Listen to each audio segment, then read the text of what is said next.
네, 안녕하십니까. 정본부장입니다. 네, 오늘 토요일입니다. 추워요. 날씨가 많이 추워졌습니다. 4월 며칠인가요, 오늘? 8일이네요. 자, 4월 8일. 네. 오늘 여러분들께 드리고 싶은 이야기는 정광훈 목사하고 홍준표 전 자유한국당 대표죠. 하고 둘이 이제 격돌을 하는 그런 상황에 대해서 좀 말씀을 드릴까 합니다. 정광훈 목사가 사실 이게 뭐 이전부터 2018년도 황교안 대표 있을 때도 그렇고 뭐 사실 좀 말이 많았죠.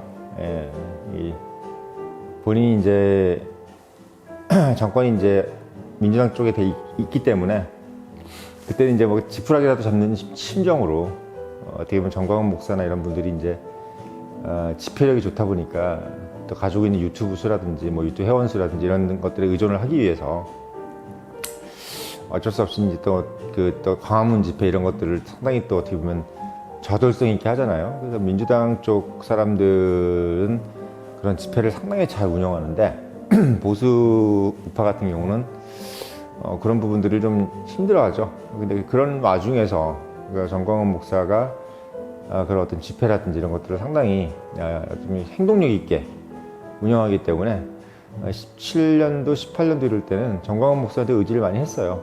그래서 홍준표 대표 같은 경우도 이제 대표뿐만 아니라 2017년도 또 당 대표가 아니라 이제 경남지사를 이제 그만두고 대통령 후보로 나왔잖아요.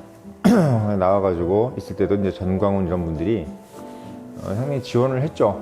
왜냐하면 이제 문재인 정권이라든지 이런 것들에 대해서 적대시했기 때문에 어떻게 보면 했는데 요즘 이제 정광훈 목사가 이제 지금 이제 이재명이라든지 문재인 전 대통령을 빨리 이제 잡아놓고 뭐 이런 어떤 강성 우익 발언을 계속 하고 또 이제 뭐랄까 그 홍준표나 이런 분들에 대해서도 이제 좀 공격적으로 이야기를 하면서 물론 이제 홍준표 대표가 먼저 얘기를 했죠. 그러니까 정광훈이나 이런 분들은 빨리 이제 이번에 축출을 하고 이렇게 약간 공격적인 원색적인 이야기를 했어요. 그러니까 그 홍준표 대표 같은 경우는 지난번에 윤석열 지금 현 대통령하고 이제 경선할 때도 역선택이라는 얘기를 많이 했잖아요. 그러니까 이상하게 이제 홍준표 대표가 재밌는 게 지금 이제 홍준표 시장이죠. 2017년도 이제 대선 때 그때 저도 이제 대선 캠프에 있었지만 대선 캠프 그때만 해도 20대들한테 별로 인기가 없고 민주당 이쪽에 인기가 없고 그랬는데 경선 때는 막 거의 민주당 쪽 사람들이 홍준표를 상당히 좋아하고 20대 이런 분들이 홍준표 지금 현 시장, 대구시장에 대해 상당히 좀 우호적으로 이렇게 돼가고 있단 말이에요. 그래서 어떻게 보면 참 역시 정치라는 것도 생물이라는 생각이 드는데 아무튼 그런 와중이기 때문에 이제 홍준표 대표 같은 경우는 이제 이번에 그 대통령 경선할 때부터 약간 민주당 사람들이 그렇게 좀 싫어하지 않을 만한 얘기들, 예를 들면 뭐 조국에 대해서도 뭐 조국 좀 안 됐지 않냐, 너무 과하게 수사한 거 아니냐, 막 이런 식으로 해서 민주당 지지자들한테는 약간 좀 듣기 좋은 얘기를 많이 했어요. 홍준표 대표가, 홍준표 시장이. 그래서 정광훈 목사라든지 약간 우익 쪽에 있는 분들은 그때부터 조금 홍 시장에 대해서 이제 부정적으로 생각하고 있던 차에 지금 이제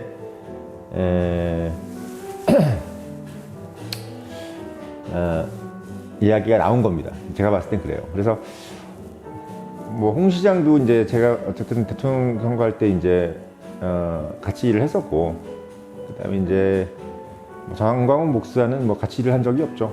근데 이제 이렇게 보면은 정광훈 목사는 제가 봐도 그 영향력이 일단은 행동으로 이제 뭔가 결집시키는 영향력은 확실하게 있어요. 그 이제 목사라는 어떤 대한민국에서의 지위도 어떻게 보면은 일단 우파 사람들이 봤을 때 뭔가 이제 믿음이 가는, 이제 신뢰가 가는 거죠. 근데 물론 이제 지금 이제 예수교 장로회에서는 이제 이단으로 지금 규정을 했죠, 정광훈 목사를.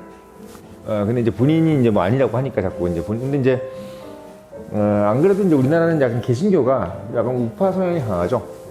그런 와중이기 때문에 정광훈 목사 같은 경우는 그런 어떤 이미지에 이제 딱 부합되면서 지금 상당한 어떤 그 신도들을 이끌고 있고, 또 본인이 또 하나 이제 주안점이 뭐냐면 돈을 많이 가지고 있어요. 예, 이제 사랑제일교회가 돈이 이제 500억인가요? 이제 받았단 말이야. 예, 재개발하는 쪽에 교회가 있어가지고 500억 보상금도 받고 뭐 이런 식으로 됐기 때문에 건축사로부터. 그래서 이제 정광훈 목사가 돈이 좀 많아요. 네, 돈이 많아. 그리고 본인이 또 이제 성금도 받고 헌금도 받고 이러기 때문에 이 금전적으로 뭔가 동원력이 상당하다.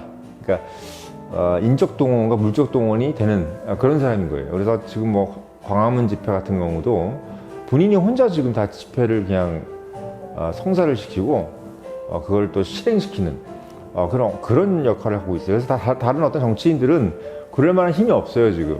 예, 어떻게 보면 참 이게 무서운 건데, 정치라는 것이 어떻게 보면 대중 호소력과 군중 동원력이 이제 핵심이잖아요. 근데 이제 막상 그 정치인이 그걸 또 모집하기가 상당히 좀 어렵지. 근데 이제 정광훈 목사 같은 경우는 본인이 정치를 안 하지만 본인이 누군가를 도와주기에는 상당히 좋은 그 포지션을 가지고 있단 말이죠. 그런 입장이기 때문에 지금 이제 정광훈 목사 같은 경우는 뭐 홍준표 시장이라든지 뭐 김기현 당대표라든지 이런 사람들한테 어차피 큰 소리를 치는 겁니다. 왜냐하면 본인이 뭘 정치를 나와서 이렇게 할 생각을 아직은 뭐 얘기를 안 하고 있고, 또 본인이 누군가를 도와줄 수 있는 그런 입장이 있다라는 얘기를 지금 계속 하고 있기 때문에 정광훈 목사 같은 경우는 지금 뭐 두려울 게 없는 거죠. 예, 두려울 게 없어요. 그러니까 홍 시장 같은 경우는 또 왜 이렇게 얘기를 하냐면, 홍 시장은 홍 시장대로 본인이 이제 당대표를 2번 하고 또 대통령 선거까지 또 한 번 나갔고, 또 한 번은 또 경선까지 나갔고, 그래서 어떻게 보면 본인이 이제 본인 말로 자기는 상임고문이다. 그렇기 때문에 이런저런 훈수를 둘 수 있다. 내가 뭐 대구시장 자체가 아니라 나는 이 당을 뭐 엎어졌던 당을 살렸다. 이렇게 얘기를 하고 있는 상태이기 때문에 홍준표 시장이 지금 이야기를 하는 부분은 또 자기 어떤 내가 이제 이 당에서 내가 굵었다, 씨알이 굵은 사람이다라는 것을 자꾸 이제 부각을 시키는 겁니다. 그러니까 이게 결국은 뭐냐면, 정광훈 목사도 자기가 지금 내가 너희들 가만 안 놔두겠어. 우리 당 지금 너 50만 명 정도는 좀 내 사람들 들어가 있어. 뭐 이런 식으로 지금 협박을 하고 있잖아요. 지금 국민의힘 당원들이 이제 80만 정도 지금 돼 있는데, 뭐 자기가 말로는 50만까지 돼 있다니까 거의 뭐 무서운 거죠. 근데 사실 그렇게까지는 안 되겠죠. 근데 한 10만? 근데 아무튼 그것도 엄청난 거잖아요. 80만 중에서. 그래서 이제 정광훈 목사는 지금 이제 본인이 종교인이면서도 불구하고 하고 현실 정치에 지금 이미 영향력을 끼치고 있습니다. 예, 특히 보수 우파 안에서는 영향력을 끼칠 수밖에 없어요. 당원이 지금 이렇게 돼 있는 상태고, 지금 우리가 또 이제 당대표든 요번에도 마찬가지지만 이제 대통령 후보든 지금 지난 대통령 선거 같은 경우는 경선에서 당원 50%, 여론조사 50%로 가면서 나중에 이제 결선으로 갈 때는 이제 당원이 거의 뭐 상당히 비율이 높은 이런 식으로 가잖아요. 그래서 1차, 2차, 3차, 4차 이제 컷오프 할 때까지는 처음에 이제 여론조사가 높다가 가면 갈수록 이제 당원이 높아지는. 그러니까 지금 국민의힘 같은 경우는 여론조사는 배제시키는 분위기예요. 네, 배제시키는 분위기입니다. 그래서 이 당원 투표를 중요시 여기는 상황이기 때문에 정광훈 목사는 그걸 보고 있는 거예요. 예, 본인이 지금 당원을 상당히 가입시켜 놓고 있고, 또 우리가 그만한 결집력을 가지고 있다. 그러니까 국민의힘에서 너희들 내 말 들어야 된다. 이 얘기를 지금 하고 있는 게 정광훈 목사 얘기고, 홍준표 시장은 이제 계속 이제 영향력을 자기가 행사하면서 본인이 직접 다음 대통령 선거도 자기가 또 한번 나가겠다는 생각을 하기 때문에 자꾸 자기는 잊혀지지 않으려고 하는 거예요, 지금. 자꾸 잊혀지지 않으려고 본인이 자꾸 뭐 정광훈 빨리 나가라.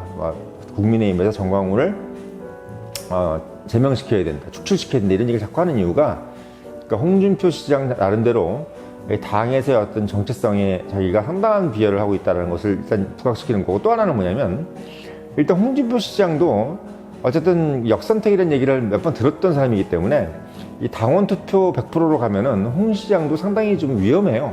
네, 위험합니다. 그래서 지금 이제 TK 민심은 홍 시장에 대해서 그렇게 우호적이지가 않아. 우호적이 않아. 그래서 이 정광훈이라는 사람이 또 그걸 보고 있는 거야. 그러니까 자기는 이 TK의 핵심 우파, 이 사람들이 자기를 지지하고 있다. 정광훈 씨도 보니까 경북 의성이야.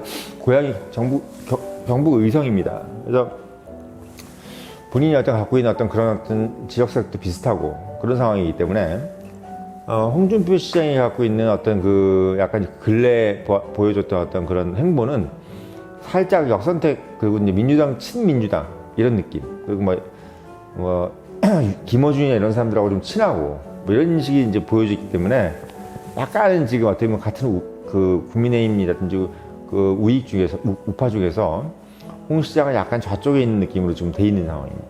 예. 그 이미지가 이렇게 이제 좀 배분이 됐어요. 그래서 정광훈 목사 같은 경우는 상당히 극우로 돼 있고 그런 상황이기 때문에 둘이 아마 상당히 지금 치열하게 아마 다툴 것이다.